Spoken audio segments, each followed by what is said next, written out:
Hello friends, कैसे हैं आप लोग। उम्मीद है आपकी पढ़ाई बहुत अच्छे से चल रही है। और उसी में वैल्यू एडिशन के लिए आज मैं एक और वीडियो लेकर आया हूं, जिसमें हम समझेंगे the concept of materiality and performance materiality. ये दोनों कॉन्सेप्ट बहुत इंपॉर्टेंट है। बच्चों को नॉर्मली डाउट रह जाता है, दोनों में डिफरेंस समझ नहीं आता, दोनों को अप्लाई करना नहीं आता केस स्टडीज में। तो हम दोनों चीज़ों को डिस्कस करेंगे इस लेक्चर के अंदर। ठीक। तो मटीरियलिटी का मतलब जो हमने ऐसे 200 पढ़ा था, उसमें समझा था कि भाई ऐसा अमाउंट या ऐसा मिस स्टेटमेंट जो हमारी फाइनेंशियल इंफॉर्मेशन के जो यूजर्स है उनके डिसीजन को अफेक्ट करे, ऐसे लेवल को, ऐसे अमाउंट को हम क्या बोलते हैं, मटीरियल। ठीक। तो भाई उसको एक प्रैक्टिकली एग्जाम्पल के जरिए समझते हैं थोड़ा इन डिटेल। हमारा एक क्लाइंट है रिलायंस इंडस्ट्रीज, इसका टर्नओवर है 50,000 करोड़ रुपए। यहाँ पे दो केसेस लेता हूं मैं। केस नंबर 1, आपको एक मिस स्टेटमेंट मिला 5,000 रुपए का। केस नंबर 2, आपको एक मिस स्टेटमेंट मिला 50 करोड़ रुपए का। अब आप बताइए, इसमें से कौन सा अमाउंट अगर मैं अपनी ऑडिट रिपोर्ट में दूंगा, तो कौन से अमाउंट से फाइनेंशियल इंफॉर्मेशन के जो यूजर्स हैं, फाइनेंशियल स्टेटमेंट के जो यूजर्स हैं, ऑडिट रिपोर्ट के जो यूजर्स हैं, उन्हें अफेक्ट करेगा। क्या 5,000 रुपए से उनको बहुत फर्क पड़ेगा? 50,000 की कंपनी में 5,000 रुपए का भाई गलत रिकॉर्ड किया है या फेक एक्सपेंसेस रिकॉर्ड किया है, उससे फर्क पड़ेगा या 50 करोड़ से फर्क पड़ेगा? ऑब्वियसली इतनी बड़ी कंपनी है, 50,000 करोड़ का टर्नओवर है, तो 5,000 रुपये तो उनमें राउंडिंग ऑफ में ही चले जाते होंगे। लेकिन 50 करोड़ रुपए एक बड़ा अमाउंट है। हो सकता है इस चीज़ का उनको फर्क पड़े, लगता है कि इस अमाउंट का उनको फर्क पड़ेगा अगर हम 50 करोड़ रुपए के गलत एक्सपेंसेस बुक कर देते हैं पीएनएल के अंदर। तो जब मैनेजमेंट की मीटिंग होगी शेयर होल्डर्स के साथ, इन्वेस्टर्स के साथ, तो क्या होगा, इन्वेस्टर्स उनको पकड़ेंगे कि भाई तुमने 50 करोड़ के खर्चे फालतू बुक क्यों किए, या आप हमारे पैसों को मिसयूज क्यों कर रहे हैं। ठीक। तो भाई ऑडिटर को क्या करना चाहिए, ऑडिटर को ये देखना चाहिए कि भाई हम मटेरियल चीजों पे ज्यादा ध्यान दें। हमारा ऑब्जेक्टिव क्या है, as per S A 200, auditor is responsible to obtain reasonable assurance कि क्या फाइनेंशियल स्टेटमेंट में कोई मटेरियल मिस स्टेटमेंट नहीं है। तो हमारा ऑब्जेक्टिव इन चीज़ों पे है कि हमें मटेरियल मिस स्टेटमेंट को आइडेंटिफाई करना है। इन मटेरियल छोटी छोटी चीज़ों को, 1-2 हज़ार रुपए की चीज़ों में नहीं लगना। इसका दूसरा रीजन ये भी है कि अगर ऑडिटर इन छोटी छोटी चीज़ों में लगा रह जाएगा तो वो बड़ी चीज़ों को कहीं मिस ना कर दे। साथ में अगर ऑडिटर 2,000-1,000 रुपए की अगर इन चीज़ों के ऊपर रिपोर्ट करना शुरू कर देगा, तो उसकी ऑडिट रिपोर्ट 50-60 पेजों में बन जाएगी। और जो हमारे ऑडिट रिपोर्ट जो पढ़ने वाले यूजर्स होंगे, वो क्या करेंगे, इन छोटी छोटी चीज़ों में ही उलझे रह जाएंगे। हमारे जो ऑडिट का जो पर्पज़ है, ऑडिट का जो मोटिव है, वही डिफीट हो जाएगा। हमें बड़ी चीज़ों पे ध्यान देना है, मटेरियल चीज़ों पे जो हमारे यूजर्स को अफेक्ट करती हो। हम छोटी छोटी गलतियों पे क्या ध्यान दें, क्योंकि हमारा टाइम भी लिमिटेड होता है। कुछ दिनों के अंदर हमें ऑडिट कंप्लीट करना होता है, 2-3 महीने मिलते हैं हमें ऑडिट करने के लिए ईयर एंड के बाद। और हमारी कॉस्ट भी होती है सर, फीस भी लिमिटेड ही मिलती है, स्टाफ भी लिमिटेड होता है। ठीक। तो हमें इसलिए मटेरियलिटी लेवल डिसाइड करना, मटेरियल चीज़ों पे ध्यान देना जरूरी है। तो भाई हमारा जो केस नंबर 1 है, इसमें क्या है, 5,000 रुपये मटीरियल नहीं है, लेकिन 50 करोड़ रुपये मटीरियल है। दूसरा एग्जाम्पल लेते हैं केआरके लिमिटेड का। केआरके लिमिटेड का जो टर्नओवर है वो है 1,00,000 रुपीज़। और यहाँ पे हमें 5,000 रुपये का मिस स्टेटमेंट मिला, 5,000 रुपये की गलती मिली इनके बुक्स के अंदर। तो आप बताइए, क्या यहाँ पे 5,000 रुपये की जो गलती है, क्या वो मटीरियल है या नहीं है? अब आप देखेंगे सिंपली, 5,000 रुपये is 5% of total turnover. Total turnover का 5% की गलती है, तो भाई इस केस में तो ये मटीरियल है, बड़ा अमाउंट है इस कंपनी के हिसाब से, इसके साइज के हिसाब से। तो आपको एक और चीज समझ में आई होगी कि जो मटीरियलिटी जो हम बात कर रहे हैं, मैं जो आपको बता रहा हूँ, ये एक रिलेटिव कॉन्सेप्ट है, एक फिक्स नहीं होता। ये हर एंटिटी के नेचर, साइज, उसकी नेटवर्थ, उसके नेट एसेट्स, उसके कैरेक्टरिस्टिक के हिसाब से चेंज होता रहता है। ऐसा नहीं होगा कि ऑडिटर ने एक बार, भाई हमारे ऑफिस में 1 करोड़ को हम मटेरियल मानते हैं तो सभी जगह 1 करोड़ रुपए लगाएंगे। ऐसा नहीं होगा। आपको हर एंटिटी के हिसाब से, आप हर एक क्लाइंट के हिसाब से मटेरियलिटी डिसाइड करना पड़ेगा कि किस क्लाइंट के लिए क्या मटेरियल है, किस क्लाइंट के लिए क्या मटेरियल नहीं है। ठीक। तीसरा एग्जांपल लेते हैं। भाई हमारे जो रिलायंस इंडस्ट्रीज है, उस वो क्या है, फार्मास्यूटिकल बिजनेस में भी है, वो ड्रग्स वगैरह भी बनाती है। उसने क्या किया, ड्रग्स के जो लाइसेंस मिलते हैं उसकी किसी कंडीशन को नॉन कंप्लाई कर दिया। अब ऑडिटर सोच रहे कि क्या कंडीशन है, इसको मटेरियल माने या ना माने। अब आप देखिए, ड्रग्स लाइसेंस जो है उसकी कंडीशन को नॉन कंप्लाई करना, भाई ये क्या होता है ना, इसकी वजह से आपका लाइसेंस भी कैंसिल हो सकता है, आपके बिजनेस भी बंद हो सकता है। तो भैया ये भी तो मटेरियल है। अगर मान लो कि ऐसे किसी कंडीशन को नॉन कंप्लाई किया, कहीं बिजनेस बंद हो गया, तो ये भी तो फाइनेंशियल स्टेटमेंट के जो यूजर्स उन्हें पता होना चाहिए। ये तो बहुत इंपॉर्टेंट बात है। तो आपको क्या समझ में आया तीसरे एग्जांपल से, कि जो मटेरियलिटी होती है, केवल वो क्वांटिटेटिव नहीं होता, केवल वो अमाउंट में नहीं होता, वो क्वालिटेटिव भी होता है। वो क्वालिटेटिव भी होता है। तो जो मटेरियलिटी का कॉन्सेप्ट है, वो क्वांटिटेटिव भी होता है और क्वालिटेटिव भी होता है। क्वालिटेटिव का मतलब आप किसी स्टेटरी रिक्वायरमेंट को कंप्लाई करना, या दूसरा एग्जांपल मैं लूँ कि आपको शेड्यूल 3 के अंदर जो प्रेजेंटेशन का फॉर्मेट दिया है उसको फॉलो करना, ये आपकी क्वालिटेटिव एस्पेक्ट में आ जाता है। ठीक, तो हमने दो बातें समझ ली भाई। एक तो क्या होता है कि जो मटेरियलिटी होता है वो ऐसा अमाउंट, ऐसा मिस स्टेटमेंट जो हमारे फाइनेंशियल इंफॉर्मेशन के यूजर्स हैं उनके इकोनॉमिक डिसीजन को अफेक्ट कर सकता है। ये क्वालिटेटिव भी हो सकता है, क्वांटिटेटिव भी हो सकता है। तीसरा हम ये समझ रहे हैं कि एक रिलेटिव कॉन्सेप्ट है, हर एंटिटी के लिए अलग अलग होता है। ऐसा नहीं होगा कि आपने एक बना दिया सभी के लिए वो लगा दिया। ठीक, एक और बात हम समझते हैं भाई, ये जो मटेरियलिटी का जो कॉन्सेप्ट होता है वो आप कैसे डिसाइड करते हो। क्या फॉर एग्जांपल रिलायंस इंडस्ट्रीज के 1 लाख शेयर होल्डर्स हैं, एक शेयर होल्डर मैं भी हूं, मैंने भी भाई रिलायंस के शेयर परचेज किए हुए हैं, I am very proud of it. ठीक, एक भाई मुकेश अंबानी है, उनके पास भी रिलायंस इंडस्ट्रीज के बहुत सारे शेयर्स होंगे। मेरे लिए मेरी monthly income approximately 1 lakh rupees है फॉर एग्जाम्पल। ठीक, और मेरे लिए 4-5 हज़ार रुपए का अगर मेरा कहीं नुकसान हो जाता है तो मेरे लिए वो बहुत मटीरियल है, मुझे नींद नहीं आती भाई 5 हज़ार रुपये का नुकसान हो गया तो। लेकिन मुकेश अंबानी के लिए 5 हज़ार रुपये शायद बहुत छोटा सा अमाउंट है। वो तो शायद जब भी रेस्टोरेंट में जाता होगा अपनी फैमिली के साथ डिनर वगैरह के लिए तो टिप दे देता होगा 5 हज़ार रुपये की, तो वेटर्स वगैरह को। तो मेरे लिए मटेरियल क्या है, 5 हज़ार रुपये बहुत मटेरियल है। लेकिन मुकेश अंबानी के लिए 5 हज़ार रुपये मटेरियल नहीं है, उनके लिए 5 करोड़ रुपये मटेरियल है। तो अब बताओ, जो हमारा ऑडिटर है रिलायंस इंडस्ट्रीज का, मैं भी शेयर होल्डर हूँ, वो भी शेयर होल्डर है, तो क्या वो मेरे हिसाब से देखेगा मटेरियलिटी लेवल कि भैया 5 हज़ार रुपये मटेरियल माने या वो 5 करोड़ रुपए को मटेरियल माने? क्या ऑडिटर किस तरह से डिसाइड करेगा? क्या ऑडिटर इंडिविजुअल यूजर के हिसाब से मटेरियलिटी देखकर सभी के हिसाब से ऑडिट करेगा, या वो एज अ ग्रुप सभी यूजर्स को एक साथ लेकर एक लेवल डिसाइड करेगा? ऑब्वियसली सेकंड केसेस ज्यादा बेटर है।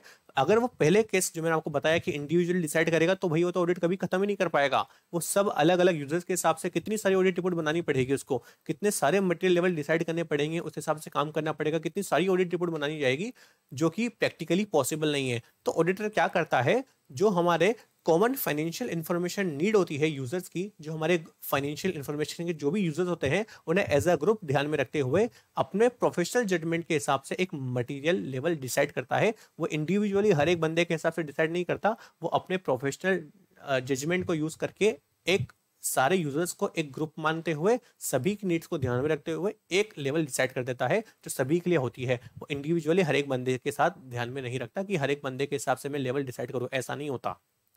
ठीक, तो भाई हमें ये बातें समझ में आ गई कि जो मटेरियलिटी होता है ये ऑडिटर अपने प्रोफेशनल जजमेंट को यूज करके बनाता है।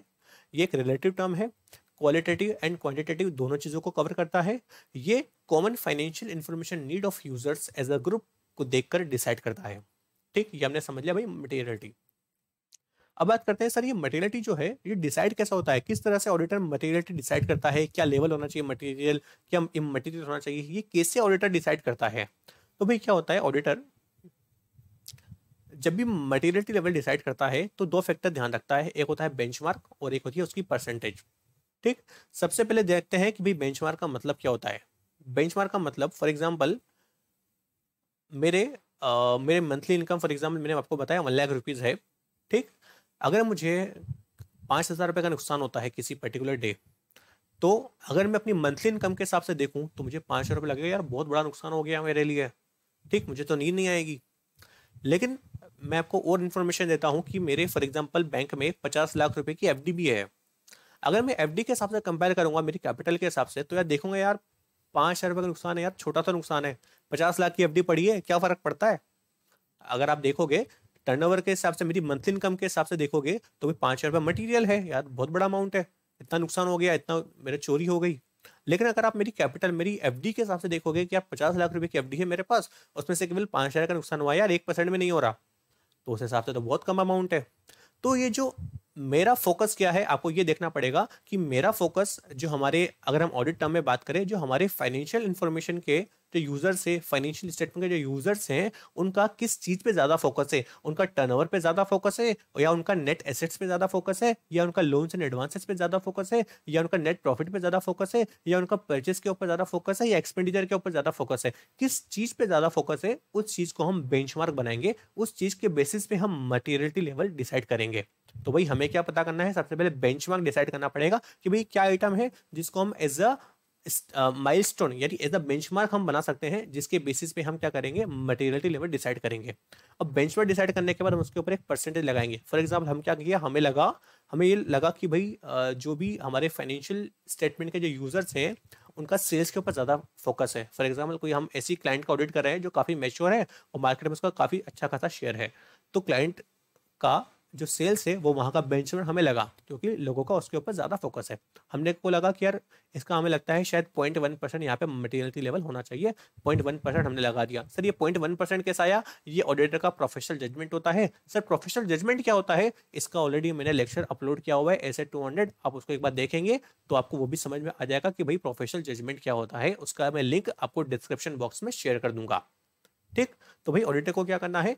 एक परसेंटेज लगाना है किसके ऊपर? बेंचमार्क के ऊपर।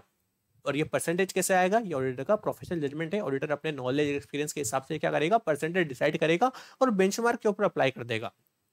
ठीक, तो बेंचमार्क भी क्या होता है? बहुत सारे फैक्टर्स होते हैं जो इसको अफेक्ट करते हैं। फॉर एग्जांपल मैंने आपको जो एग्जांपल दिया वो दिया एक मैच्योर इंडस्ट्री का जिसका काफी अच्छा खासा सेल्स था। फॉर एग्जांपल दूसरा एग्जांपल लेता हूँ, कोई ऐसी कंपनी है जो स्टार्टअप है, जो नई नई आई है। उसने क्या किया? अभी कैपिटल एक्सपेंडिचर स्टार्ट किया है, पैसा लगाना स्टार्ट किया है मार्केट के अंदर। अभी तक उसका कुछ टर्नओवर नहीं है, ज़्यादा प्रॉफिट भी नहीं है। तो जो स्टार्टअप होता है, जो इनिशियल कंपनी आती है, तो उनके लिए जो फाइनेंशियल स्टेटमेंट के यूजर्स हैं उन्हें उसके कैपिटल एक्सपेंडिचर के ऊपर ज़्यादा फोकस होता है। बिकॉज क्या होगा? कंपनी स्टार्टिंग में जितना पैसा लगाएगी, जितना कैपिटल एक्सपेंडिचर करेगी, आगे जाके उसको उतना ही तो रिटर्न मिलेगा। जितना कैपिटल इन्वॉल्व करेगी, जितना कैपिटल एक्सपेंडिचर करेगी, आगे जाके उसको उतना ही ज़्यादा पैसा मिलेगा। तो उनका फोकस क्या होता है इनिशियली? आप प्रॉफिट वगैरह पे फोकस नहीं होता, उनका फोकस किसके ऊपर होता है? कैपिटल एक्सपेंडिचर के ऊपर। तो जो इनिशियल स्टेज में है कंपनीज, उनके लिए कैपिटल एक्सपेंडिचर यानी उनका कैपेक्स बेंचमार्क हो सकता है। ये ऑडिटर अपना प्रोफेशनल जजमेंट को डिसाइड करेगा, रखेगा और देन उसके ऊपर परसेंटेज लगा देगा। मैंने आपको बताया परसेंटेज अपने प्रोफेशनल जजमेंट को ही ध्यान में रख के दोनों काम होगा एंड देन मटेरियलिटी लेवल आ जाएगा, बेंचमार्क इनटू परसेंटेज। ठीक, ये हो गया हमारा भाई मटेरियलिटी का कॉन्सेप्ट। अब बात करते हैं सर परफॉर्मेंस मटेरियलिटी क्या होता है। उससे पहले मैं आपको जस्ट रिलेट करूंगा, हमारा एक ऐसे 530 है जिसका नाम है ऑडिट सैम्पलिंग। परफॉर्मेंस मटेरियलिटी को उससे थोड़ा रिलेट करता हूँ सो दैट आपको ज़्यादा अच्छे से समझ में आए। फॉर एग्जाम्पल हम किसी एंटिटी का ऑडिट करने गए हैं, वहाँ पे 3000 इन्वॉइसेज है, 3000 इन्वॉइसेज है। ठीक, अब आपको पता है हमने ऐसे 200 में पढ़ा है कि ऑडिटर की क्या होती है? कुछ इनहेरेंट लिमिटेशंस होती है।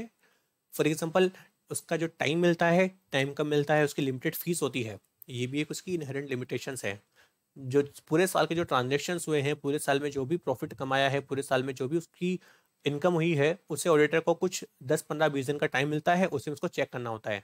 अब फॉर एग्जांपल हम उसके सेल्स को चेक करने जा रहे हैं हमारे क्लाइंट के, और वहाँ पे 3000 बिल हैं। अब ऑडिटर के पास इतना लिमिटेड टाइम है, तो क्या उस 3000 बिल को चेक कर पाएगा 10-12 दिन में? सेल्स के अलावा उसको परचेज भी चेक करना है, क्लोजिंग स्टॉक भी चेक करना है, एक्सपेंसेस भी चेक करना है, बैलेंस शीट भी चेक करनी है, सब कुछ चेक करना है। ऑब्वियसली उसके लिए पॉसिबल नहीं होगा कि 3000 बिल्स को चेक करे बैठ के। तो ऑडिटर क्या करते हैं? नॉर्मली सैंपल यूज करते हैं, सैम्पलिंग यूज करते हैं, जो आपका एस 530 में गवर्न होता है। उसके सारे अप्रोच मेथड वगैरह सब वहाँ पे डिस्कस किए गए हैं, वो अभी हम किसी दूसरे लेक्चर में कवर करेंगे। तो ऑडिटर क्या करता है ना, 3000 बिल्स में से फॉर एग्जांपल 300 बिल्स उसने क्या किया? चेक कर लिए। ये सैंपल कैसे आया सर? ये भी ऑडिटर क्या करेगा? एज पर एस 530 डिसाइड करेगा कि सैंपल कितना लेना है, 300 बिल लेना है कि 500 बिल लेना है। ठीक, ऑडिटर ने क्या किया? हमारे एग्जाम्पल में 300 बिल्स को ले लिया कि 300 इन्वॉइसेस की कॉपी को मैं चेक करूंगा।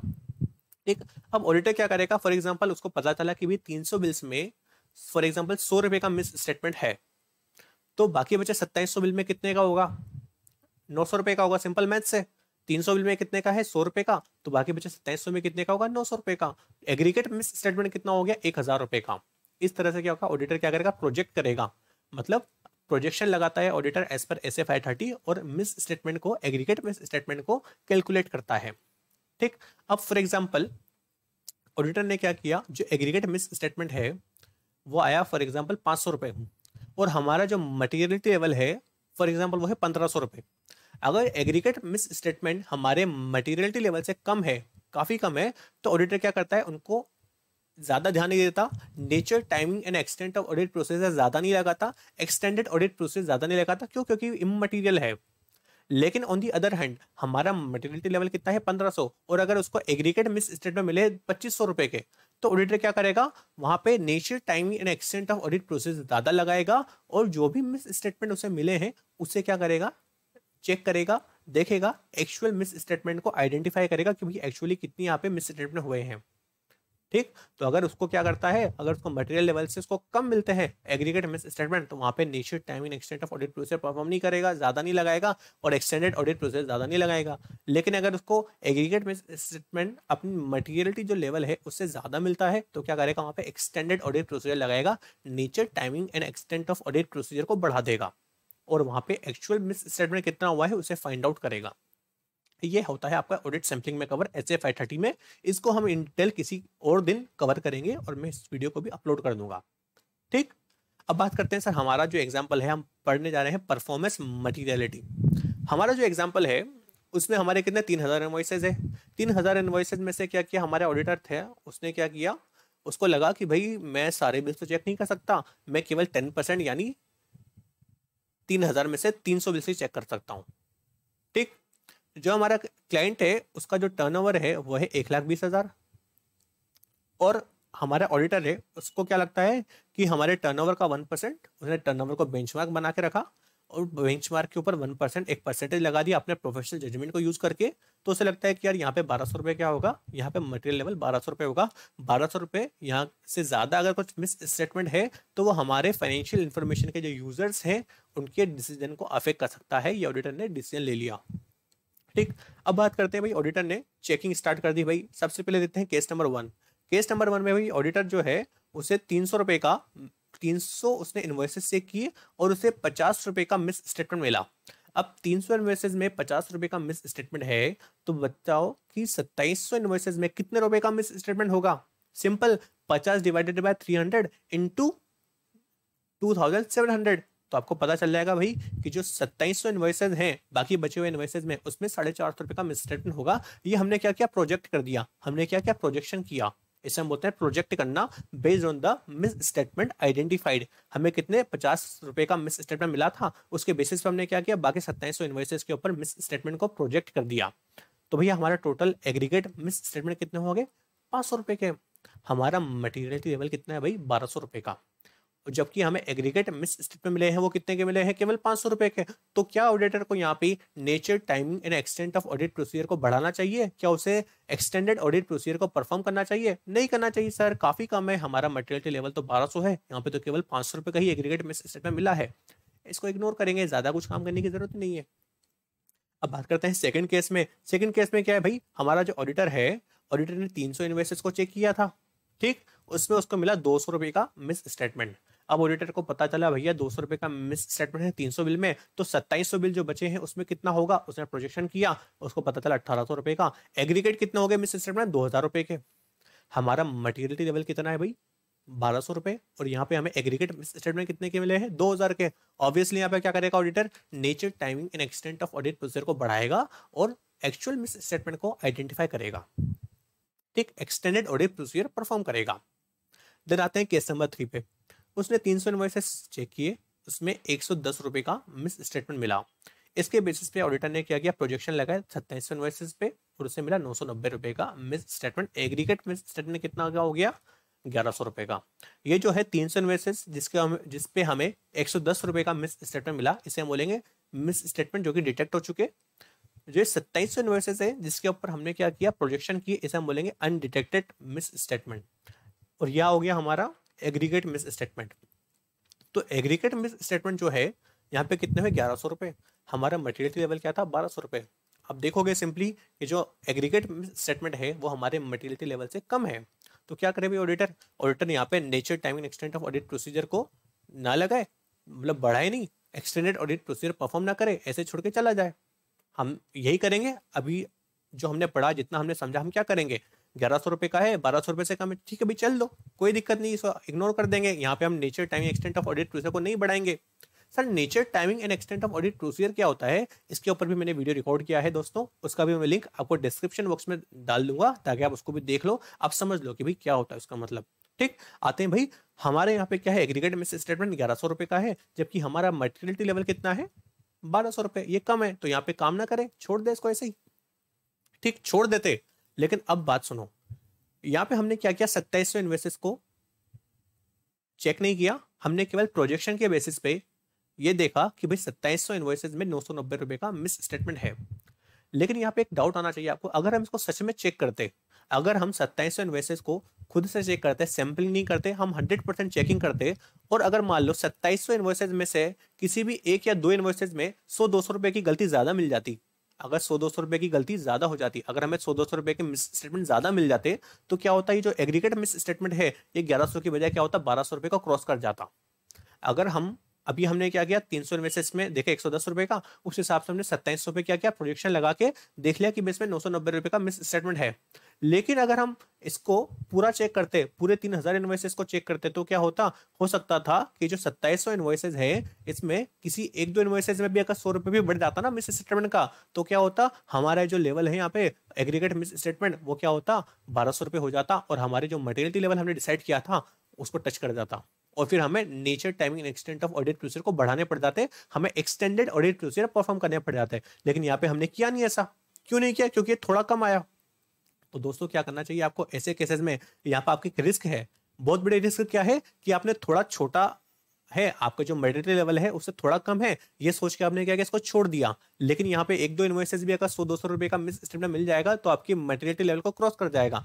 तो सर यहाँ पे एक रिस्क है कि ऑडिटर क्या करेगा, मटेरियल आइटम को छोड़ देगा। मटेरियल है लेकिन ऑडिटर को पकड़ नहीं पाएगा, बिकॉज उसने nature time extent of audit procedure को नहीं बढ़ाया। तो इस रिस्क को मिटिगेट करने के लिए क्या करना चाहिए, ऑडिटर को एक और लेवल स्टैब्लिश करना चाहिए, एक और लेवल सेट करना चाहिए जो कि मटेरियल लेवल से थोड़ा नीचे हो, ताकि ऐसी जो रिस्क है, ऐसे रिस्क को हम मिटिगेट कर पाए, ऐसे रिस्क को हम क्या करें, एड्रेस कर पाए, ऐसे रिस्क को हम कम कर पाए। तो ऐसे लेवल को हम क्या बोलेंगे, परफॉर्मेंस मटेरियलिटी। तो दोस्तों क्या करना पड़ेगा ऑडिटर को, जो हमारा मटेरियलिटी लेवल है 1200 रुपए का, उसी का फॉर एग्जांपल 70%, 80%, 90%, 85%, थोड़ा नीचे कोई भी परसेंटेज उसका लेकर एक और लेवल सेट कर देगा। फॉर एग्जांपल हमने क्या किया, हमारा 1200 रुपए था मटेरियलिटी लेवल, हमारा 1200 रुपए था मटेरियलिटी लेवल, हमने क्या किया उसका 80% यानी 960 रुपए एक और लेवल सेट कर दिया, जिसे हम बोलेंगे परफॉर्मेंस मटेरियलिटी।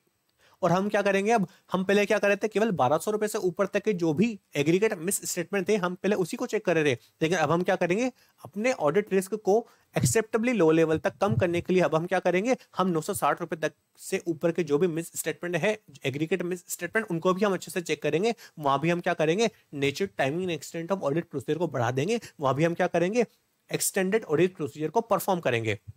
सो दैट क्या होगा, हमारा ऑडिट रिस्क कम होगा। तो ऐसे लेवल को हम क्या बोलेंगे भाई, परफॉर्मेंस मटेरियलिटी। ठीक, तो ये जो परफॉर्मेंस मटेरियलिटी होता है वो आपके जो मटेरियल लेवल है उसका 80%, 90% रहता है। सर 80% ले, 90% ले, 70% ले, ये ऑडिटर का प्रोफेशनल जजमेंट होता है। ऑडिटर अपना प्रोफेशनल जजमेंट यूज करके कितना भी ले सकता है, लेकिन ये आपके मटेरियल लेवल से थोड़ा नीचे रहता है। ठीक है, अब क्या करेगा ऑडिटर, पहले क्या कर रहे थे हम केस नंबर 3 में, अगर हम परफॉर्मेंस मटेरियलिटी को नहीं पढ़ते थे तो हम क्या करते, ये जो 1100 रुपए का एग्रीगेट मिस स्टेटमेंट है इसे हम अवॉइड कर देते, इसके ऊपर हम nature time and extent of audit procedure नहीं बढ़ाते, यहाँ पे हम एक्सटेंडेड ऑडिट प्रोसीजर परफॉर्म नहीं करते। लेकिन यहाँ पे रिस्क रह जाता, तो अब हम क्या करेंगे, हमने एक और मटेरियलिटी लेवल डिसाइड किया, कितना, 960 रुपए। ठीक है, अब 960 रुपए हमने डिसाइड कर लिया परफॉर्मेंस मटेरियलिटी। अब हम क्या करेंगे, 1100 रुपए का जो हमें एग्रीगेट स्टेटमेंट मिला है, अब हम इसको भी चेक करेंगे, इसके ऊपर भी हम क्या करेंगे, एक्सटेंडेड ऑडिट प्रोसीजर परफॉर्म करेंगे, nature time and extent of audit procedure बढ़ाएंगे, ज्यादा लगाएंगे, सो दैट हम पता कर पाए कि कितने एक्चुअल में स्टेटमेंट होगा। तो भाई हमारे टेबल देख लीजिए, टेबल में आपको समझ में आ जाएगा। हमारा पहले मटेरियलिटी लेवल था 1200 रुपए, हमने क्या किया, परफॉर्मेंस मटेरियलिटी 960 रुपए लगा दिया, 80% ऑफ मटेरियल लेवल। तो अब हम क्या करेंगे, जो 960 रुपए से कम के अगर हमें एग्रीगेट मिस स्टेटमेंट मिलेंगे, अगर हमें 960 रुपए से कम के एग्रीगेट मिस स्टेटमेंट दिखते हैं, तो हम वहां पे nature timing extent of audit procedure को नहीं बढ़ाएंगे, वहां पे हम एक्सटेंडेड ऑडिट प्रोसीजर परफॉर्म करने की जरूरत नहीं है क्योंकि छोटा है। लेकिन 960 रुपए से ज्यादा यानी हमारे परफॉर्मेंस मटेरियल से ऊपर के अगर हमें मिस स्टेटमेंट मिलेंगे, तो हम वहां पे nature time extent of audit procedure को बढ़ाएंगे, वहां पे हम एक्सटेंडेड ऑडिट प्रोसीजर को परफॉर्म करेंगे। पहले हम ये काम नहीं कर रहे थे, पहले हम क्या कर रहे थे, केवल 1200 रुपए से ऊपर तक का कर रहे थे। लेकिन हमने क्या किया, अपने ऑडिट रिस्क को कम करना है, तो हमने 960 से 1200 के बीच की चीजों के ऊपर भी हमने nature timing extent of audit procedure को बढ़ाना, एक्सटेंड करना स्टार्ट कर दिया। ठीक, तो भाई ये करेंगे हम, यहाँ भी क्या करेंगे, एक्सटेंडेड ऑडिट प्रोसीजर परफॉर्म करेंगे। और 1200 रुपए से ऊपर का है, वहां तो हम ऑलरेडी कर ही रहे थे, वहां पे तो हम ऑलरेडी क्या कर रहे थे, additional extended audit procedure perform कर रहे थे, वहां पे हम already nature time extent of audit procedure लगा बढ़ा रहे थे, तो वो तो हमें करना ही है। ठीक, तो भाई आपका क्या होगा, इससे आपका ऑडिट रिस्क कम हो जाएगा, ऑडिटर गलत कंक्लूजन पर नहीं पहुंचेगा। आई होप आपको समझ में आया होगा कि मटेरियलिटी क्या होता है, परफॉर्मेंस मटेरियलिटी क्या होता है। मटेरियलिटी जो होता है वो फाइनेंशियल एसेट के जो यूजर्स होता है उनको ध्यान में रखते हुए एक लेवल डिसाइड करना। लेकिन परफॉर्मेंस मटेरियलिटी क्या होता है, ऑडिटर क्या करता है, जब ऑडिट परफॉर्म करेगा तो मटेरियलिटी लेवल से थोड़ा एक लेवल कम, थोड़ा कम 80% या उसका 90% या उसका 70% एक और लेवल एस्टेब्लिश करेगा, और उस लेवल से ऊपर तक की सारी चीजों को ही चेक करेगा। क्यों? ताकि अपनी ऑडिट रिस्क कम हो सके। ठीक, तो ये हो गया आपका परफॉर्मेंस मटेरियलिटी। देन एक और आपको क्लेरिफाई कर रहा हूं जिसमें एक चीज कि जब भी ऑडिटर अपने ऑडिट कंक्लूजन्स ड्रॉ करेगा, जब भी ऑडिटर अपनी ओपिनियन बनाएगा, तब वो किस चीज को ध्यान रखेगा, परफॉर्मेंस मटेरियलिटी को ध्यान रखेगा या मटेरियलिटी को ध्यान रखेगा। तब ऑडिटर क्या करेगा, केवल मटेरियलिटी जो लेवल है, जो उसने फाइनेंशियल स्टेटमेंट के जो यूजर्स है उनको ध्यान रख के स्टैब्लिश किया था, उसको ध्यान रख के ही वो अपने कंक्लूजन्स को ड्रॉ करेगा। ठीक, आई होप आपको समझ में आया होगा कि मटेरियलिटी लेवल क्या होता है और परफॉर्मेंस मटेरियलिटी क्या होता है। एक और आपको एक क्लेरिफिकेशन है कि जो हम यहाँ पर एस 320 में परफॉर्मेंस मटेरियलिटी बोलते हैं, वही आपका एस 530 में टॉलरेबल एरर होता है। दोनों चीज सेम ही है, बस दोनों का टर्म अलग अलग है। जब हम एस 530 करेंगे तो अब हम उसको डिस्कस करेंगे। अगर आपको कोई और भी ऐसे किसी टॉपिक के ऊपर डाउट हो, आप चाहते हैं कि शादाब सर आप इसी पर्टिकुलर टॉपिक को एड्रेस कीजिए, यहाँ पे बहुत कंफ्यूजन है, तो I will try to address those topics also. आप मुझे कमेंट बॉक्स में कमेंट करके बता सकते हैं।